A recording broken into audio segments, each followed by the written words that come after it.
Olá, esta é mais uma edição do Não Vou Por Aí, o programa que você acompanha nas suas manhãs, tardes, noites e madrugadas neste canal do YouTube.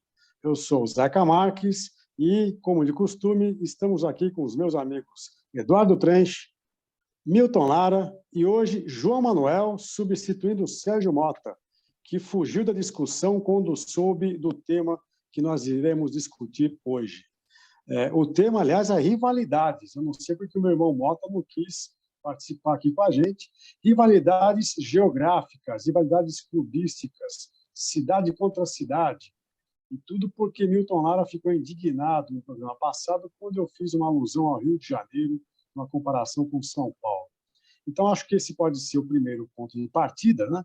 Nós temos rivalidades Madrid-Barcelona, Lisboa-Porto, Brasil-Argentina, no que diz respeito a países. Mas, Milton, vou começar com você. Responda para mim, para você é bolacha ou biscoito? Bom, basicamente é bolacha, mas eu também já chamei de biscoito.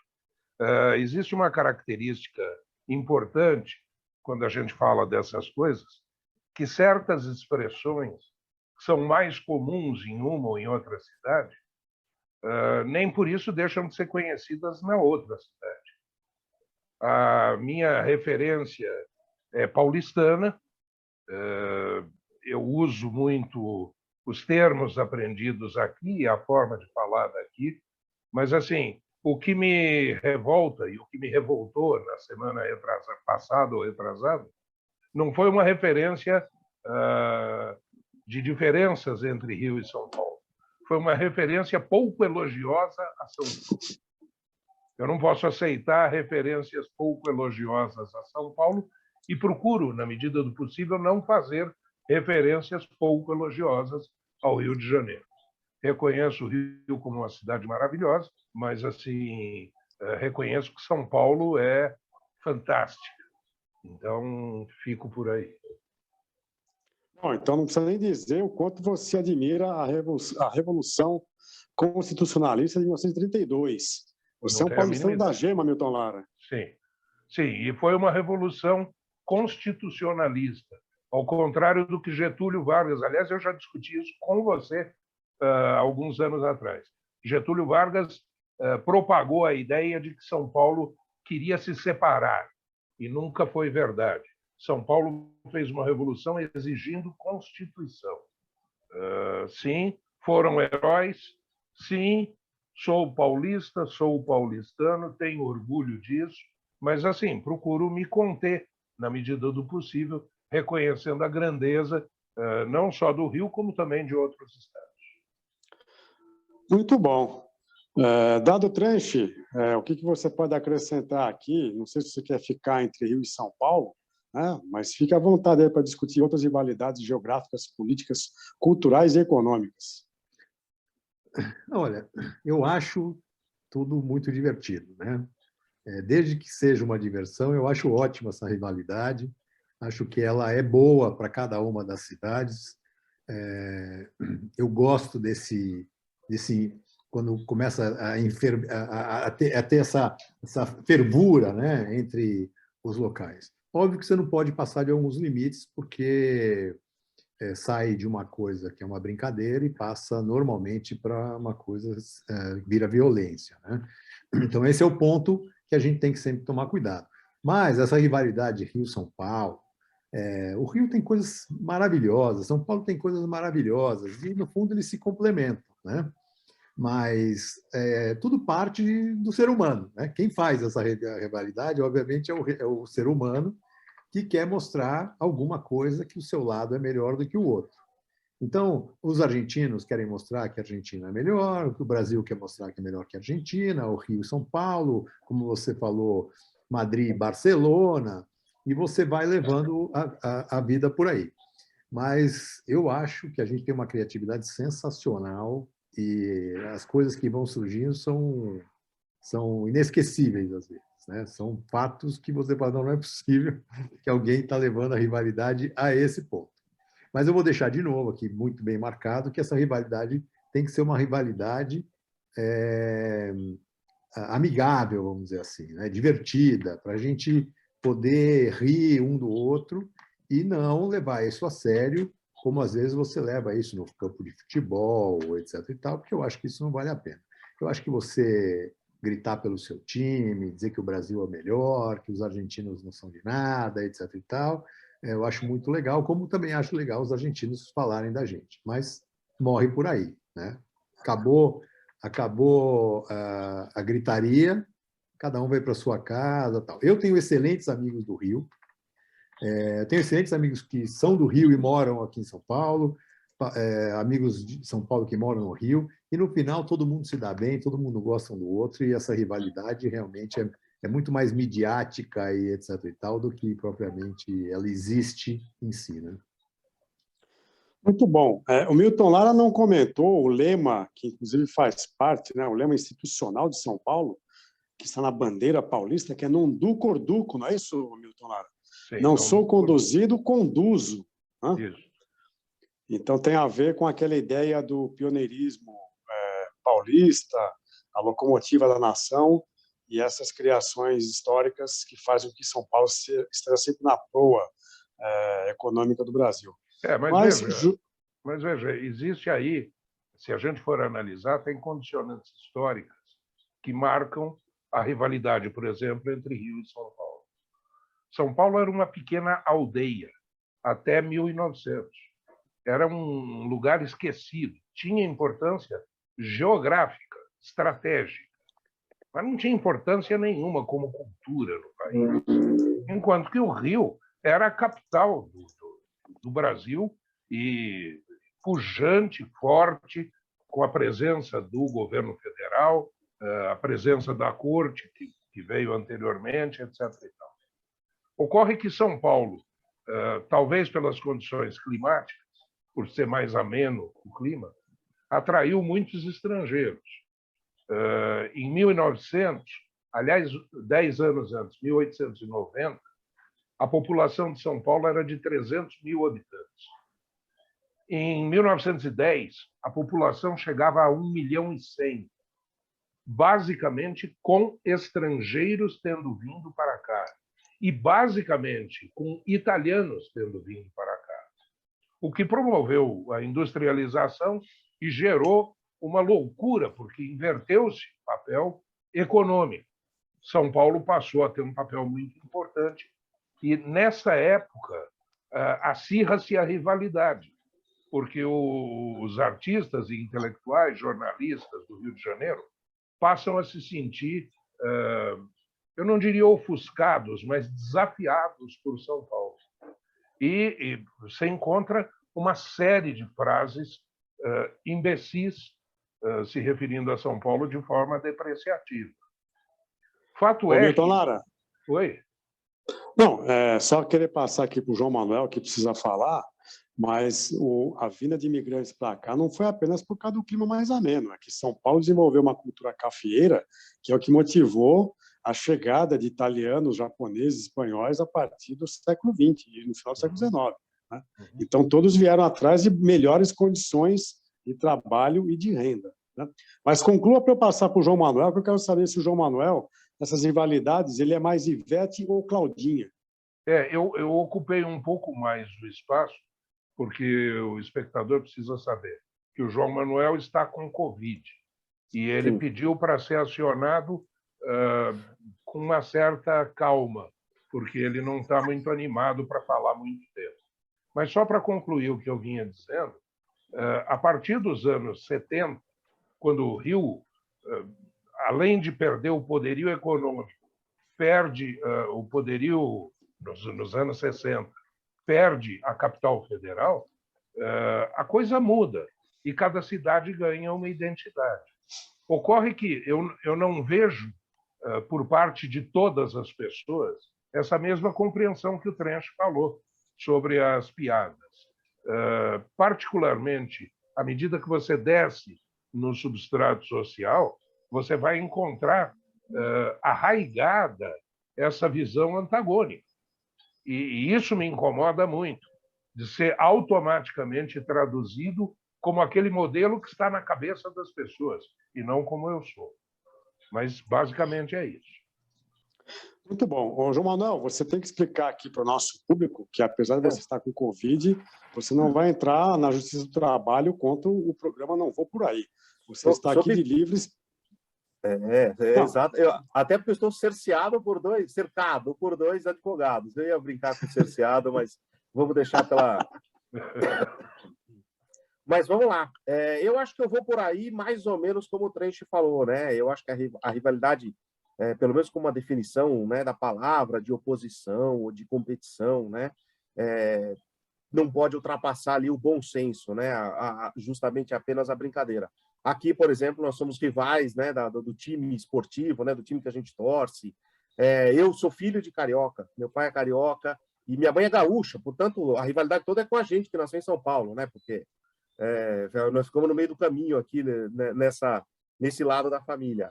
Mas eu acho também, né, que quando a gente está levando isso num tom de brincadeira ou num tom mais lúdico, as coisas não precisam ser levadas ao extremo que foi de uma outra rivalidade bem forte, né, Zeca, entre Atenas, né, a Guerra do Peloponeso, né, ou a fuga do coitado do Perseu lá de Ítaca para resolver um problema que não era dele, né, por causa de uma rivalidade, né, geográfica também. Acabou ficando ali uma história longa, né, uns 20 anos, né, para ele poder voltar lá para o seio da amada dele, depois de uma rivalidade, né, quando justamente a gente perde aquela conexão mesmo da brincadeira, ou pelo menos só da rivalidade. Eu ia te perguntar, Zeca, eu não entendi a Claudinha e a Ivete. Eu jurava que elas eram da mesma região ou tem só a rivalidade musical ali? Não, bom, primeiro eu estou aqui embasbacado com a sua cultura helênica, né? Você traz aqui a Grécia Antiga. Eu fiz o colégio, ajuda? Sérgio Mota tem problemas para voltar a participar do programa, porque ele tem que ficar à altura desse conhecimento histórico. Não, eu proponho que o Mota seja expulso do programa definitivamente, porque o João é muito superior a ele. Mas a questão da Ivete e Claudinha não é a rivalidade geográfica, mas é aí aonde eu queria chegar. Essas binariedades, para mim, elas são sempre muito pouco inteligentes, porque as coisas não se reduzem, né, a uma dicotomia, ou ser uma coisa ou ser outra, ou cara ou coroa, né? Eu acho que sempre há algo na fronteira, na oposição entre uma situação binária. Por exemplo, se você perguntar se eu sou Ivete e Claudinha, eu vou responder que eu prefiro a Daniela Mercury, que, aliás, é até mais velha e começou a carreira bem antes do que estas duas, né? Mas eu acho que, no caso inicial de São Paulo e Rio, tudo isso, e essas rivalidades geográficas que a gente tem pelo interior do Brasil também, e quase sempre traduzidas no futebol, elas são rivalidades em busca de uma soberania e de uma supremacia econômica, né? Então, a questão de São Paulo e Rio, o Milton traçou bem. São Paulo vem com uma pujança econômica, por causa da lavoura cafeira especialmente, e no segundo momento pela industrialização do século XX, que acaba suplantando uma economia pouco pujante do Rio de Janeiro, que era muito ligada ao próprio setor público, né, as estatais que estavam sediadas no Rio, Petrobras e todas as estatais, porque até 1960 a capital federal era o Rio de Janeiro, e esse esvaziamento do Rio se dá justamente porque a esfera da decisão política mudou para Brasília, né? Uhum. Então, eu acho que o Rio fica mais ressentido de, depois de 2 séculos e meio, perder um protagonismo que ele teve enquanto capital federal. E vejam, o Milton citou também a família real que veio para o Brasil. O Rio de Janeiro passou a ser sede do Império de Portugal, o Rio é Brasil e Algarves, né? O Rio foi sede do Império Colonial Português. E, obviamente, é uma cidade que eu julgo maravilhosa, tenho muitos amigos cariocas, uma cidade com tantos problemas e desigualdades como São Paulo, né? Mas São Paulo é inegável, hoje no Brasil, quem quer fazer negócio, ganhar dinheiro e ter algum tipo de avanço econômico, passa por São Paulo. Por mais que você tenha uma indústria em Minas, em Goiás, tudo passa por São Paulo, né? Os negócios acontecem em São Paulo. E isso, obviamente, gera uma certa ciumeira no resto do país, até porque vocês também sabem, o paulista é odiado de norte a sul, leste a oeste deste nosso Brasil. Basta você chegar de férias a qualquer lugar desse e falar sou paulista ou paulistano, né? A gente já é olhado assim como aquele que tem pressa, que é pouco paciente, que tem, o que eu já ouvi quando eu fui passar férias em Salvador, porque eu tinha um branco escritório, né? Uma cor branca de escritório. Uma coisa horrorosa você ouvir isso. Mas, enfim, São Paulo gera ciumeira, porque São Paulo, e também São Paulo não ajuda muito, né? Até com esse lema que eu citei há pouco, não conduzo, não sou conduzido, conduzo, que também mostra uma certa prepotência, arrogância de quem tem o poder econômico. Né? Mas, João, eu não sei se você ainda está em condições aí de voltar. Mais uma vez, o João está aqui de livre e espontânea vontade. Sim, mas o João falou sobre a rivalidade Porto-Lisboa. O que você pode falar sobre isso? Que é na mesma medida que temos entre São Paulo e Rio. São Paulo, exatamente. Né? Eles têm aí uma rivalidade da cidade, a cidade do prazer, né? Ou da boa vida, e a cidade do trabalho. Né? Em Portugal, a gente tem essa rivalidade. Né? E a gente não tem com tanta força entre os times de futebol, né? Porque o Porto ali tem um time de expressão, né? E Lisboa tem pelo menos 2 times que são no campeonato português, no campeonato ali, nos campeonatos europeus, né? Ou pelo menos do leste do oeste da Europa, né? Da Europa Ocidental. Mas é mais ou menos como o Rio São Paulo, né? Eles têm esse comportamento, né? De achar que... 2 questões aí. Você tem que citar quais são os times de Lisboa, que é o Sporting e o meu Benfica. Claro, eu deixei isso para você, claro. Benfica tem que ser citado. E há aquele lema antigo em Portugal, né, que também é muito estereotipado, que é o seguinte: enquanto Braga reza, o Coimbra estuda e o Porto trabalha, Lisboa se diverte. Você já deve ter ouvido essa história, né, que Braga é muito ligado à Igreja Católica, Coimbra por causa da universidade. Então, enquanto Braga reza, Coimbra estuda e o Porto trabalha, Lisboa se diverte. Dado Trench, o que você pode acrescentar aqui sobre essas rivalidades, hein? Olha, como eu sempre tive bons amigos em todas essas cidades de rivais, então fica muito difícil eu falar que... Até em Atenas e lá no Peloponeso ou não? Confesso que em Atenas eu não tinha um bom relacionamento, não. Não, em Atenas não, mas nas outras cidades, sim. E aí, eu acho que... Eu realmente vejo isso como um folclore muito legal, né? Uma coisa divertida, uma coisa que eu acho boa para as cidades, né? Porque cada uma levanta a bola para o que sabe fazer melhor, critica a outra pelo que não tem, né? Então, o lance que eu me divirto muito quando falam que até o congestionamento no Rio é sensacional, porque você está num congestionamento vendo o mar ou a montanha, e aqui em São Paulo você está num congestionamento cercado de prédios, né? Eu acho isso super divertido, porque é uma verdade, né? Nada melhor do que você estar num congestionamento e vendo o mar do seu lado, ou uma montanha, um daqueles cenários maravilhosos que você tem no Rio. Por outro lado, né, você tem coisas muito boas em São Paulo. A Argentina é a mesma coisa, né? A gente tem essas rivalidades, elas acontecem porque você tem forças equiparáveis, né? Quer dizer, cada uma tem o que colocar na sua balança para o seu lado. E eu acho isso muito bom para todo mundo. Trench, eu quero ter esses amigos cariocas que você tem, porque os seus congestionamentos são na Avenida Atlântica ou na Oscar Niemeyer. Você não fica congestionado na linha amarela nem na linha vermelha. Mas que toda balança você coloca só as coisas boas, né? A gente não põe as coisas ruins de cada uma da cidade quando você vai rivalizar, né? Ninguém vai falar de tiroteio, né? Volto aqui para o velho Perseu de Ítaca. Lá deve ser bom o congestionamento também, né? As ilhas gregas, o mar Adriático, ali deve ser bom. Mas, Milton Lara, eu lembrei agora que nos anos 80, a Folha, quando inaugurou o projeto Folha, etc., ela tinha mania de criar polêmicas, às vezes polêmicas inventadas, né? Uma das polêmicas que surgiu na Folha Ilustrada, o caderno de cultura da Folha de São Paulo, era quem faz a sua cabeça, Paulo Francis ou Caetano Veloso? Acho que houve ali uma bola dividida entre o Caetano e o Paulo Francis, alguma coisa assim, e aí convocaram vários celebridades intelectuais, né, para falar sobre quem fazia a cabeça de cada pessoa. Se você fosse entrevistado pela Folha, Milton Lara, você responderia o quê? Quem faz a sua cabeça? Paulo Francis ou Caetano Veloso? Olha, com todas as ressalvas possíveis, Paulo Francis. E por que eu digo das ressalvas? Há poucos dias eu estive pesquisando aí a saída do Diogo Mainardi daquele programa do Manhattan Connection. E o Diogo Mainardi cometeu uma grosseria com o advogado do Lula. Ele xingou, claramente ele xingou.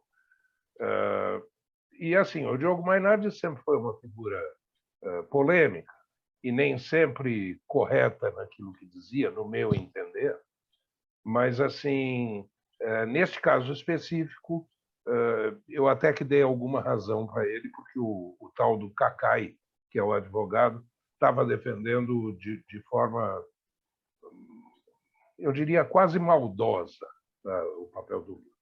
Mas ao pesquisar sobre isso, eu encontrei a estreia do Diogo Mainardi neste programa.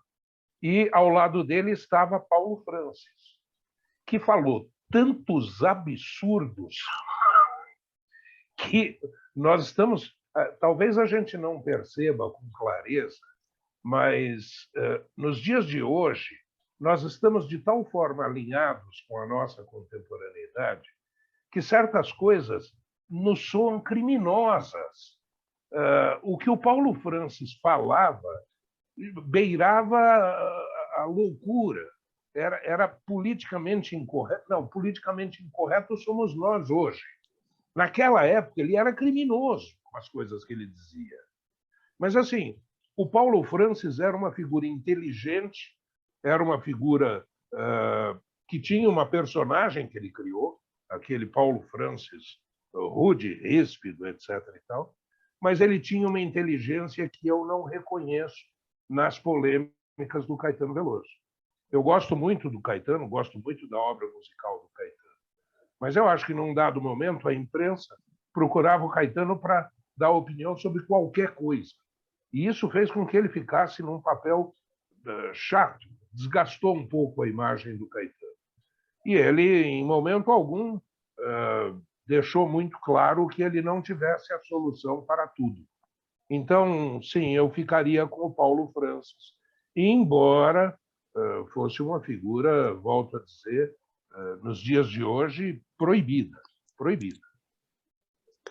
Bom, Milton Lara, como eu disse que eu gosto de refutar os códigos binários, uma resposta que me agradou nessa época, e confesso que não lembro quem que disse isso, mas que era o seguinte: quem faz a minha cabeça é o meu cabeleireiro, não é nem o Paulo Francis, nem o Caetano Veloso, né? Eu, aliás, né, Zeca Marques, não é nem o cabeleireiro, sou eu mesmo que faço a minha cabeça, porque eu pego uma maquininha de cortar o cabelo e os poucos fios que me restam sou eu mesmo que corto na minha casa. Eu estou quase chegando nisso. Bom, meus queridos, nós temos que encerrar o programa de hoje, que falou sobre rivalidades e esses códigos binários, São Paulo-Rio, Porto-Lisboa, São Paulo, desculpem, Madrid, Barcelona. Aliás, a gente nem falou sobre Madrid e Barcelona, mas eu pergunto a você, caro telespectador que nos assiste, você coloca ketchup na pizza de mussarela ou você pede um chopes e 2 pastel quando vai ao bar? Você está do lado de São Paulo ou do lado do Rio de Janeiro? Escreva para a gente, as nossas redes sociais estão aqui na tela. Mais uma vez agradeço a Milton Lara, Eduardo Trench e a João Manuel. João Manuel, que, junto do EduBR, são os responsáveis por colocar tudo isso aqui no ar.